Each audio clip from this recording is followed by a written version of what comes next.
కడప జిల్లా బద్వేల్ టీడీపీలో అభ్యర్థుల మార్పు చిచ్చురేపుతోంది. రెండు వర్గాలుగా టీడీపీ ఎస్సీ నేతలు విడిపోయారు. ఎస్సీ రిజర్వ్డ్ అయిన బద్వేల్ నియోజకవర్గంలో 3 ఎన్నికల్లో 3 అభ్యర్థులను మార్పు చేశారు. ఇక ఉన్నత ఉద్యోగాలు చేసుకునే తమకు రాజకీయాలపైన ఆశ కల్పించబోయి గొంతు కోస్తున్నారు అంటూ విమర్శలు చేస్తున్నారు. టీడీపీ అభ్యర్థి డాక్టర్ రాజశేఖర్ను కాదని కొత్త అభ్యర్థి బొజ్జ రోషన్న నియామకంపైన అసంతృప్తి వ్యక్తం చేస్తున్నారు. ఇక టీడీపీ బద్వేల్ అధిష్టానం నేత విజయమ్మ తీరుపైన మాజీ అభ్యర్థి వ్యతిరేకిస్తున్నారు. పార్టీ అసంతృప్తి నేతలతో కలిసి మాజీ అభ్యర్థి రాజశేఖర్ ప్రచారం మొదలుపెట్టారు.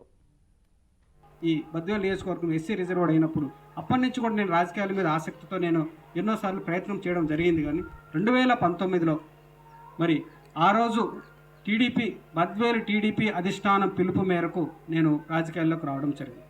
నాకు ఆ రోజు తెలుగుదేశం పార్టీలో ఎవరూ తెలియదు. కేవలం బద్వేల్ టీడీపీ అధిష్టానం యొక్క కుటుంబాన్ని నమ్ముకొని రాజకీయాల్లోకి రావడం జరిగింది. మరి 20 రోజుల ముందు మాత్రమే నన్ను పిలవడం జరిగింది.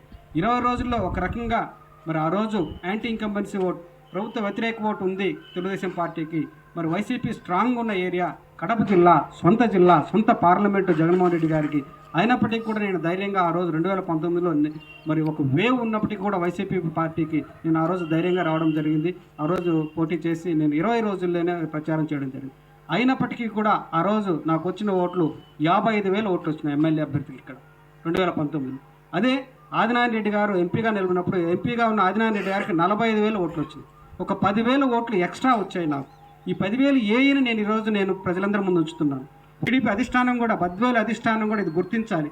కేవలం 20 రోజులు ఉన్న వ్యక్తిని నేను 10,000 ఓట్లు, నేను ఒక ఎంపీ నాకు ప్యారలల్గా నిలబడిన ఆదినారాయణ రెడ్డి గారి కంటే కూడా 10,000 ఓట్లు నేను తెచ్చుకున్నాను అంటే బద్వేల్ నియోజకవర్గం నుంచి. అవి నా వ్యక్తిగతం మీకు కావాలని నేను ఈ సందర్భంగా ప్రశ్నిస్తున్నాను.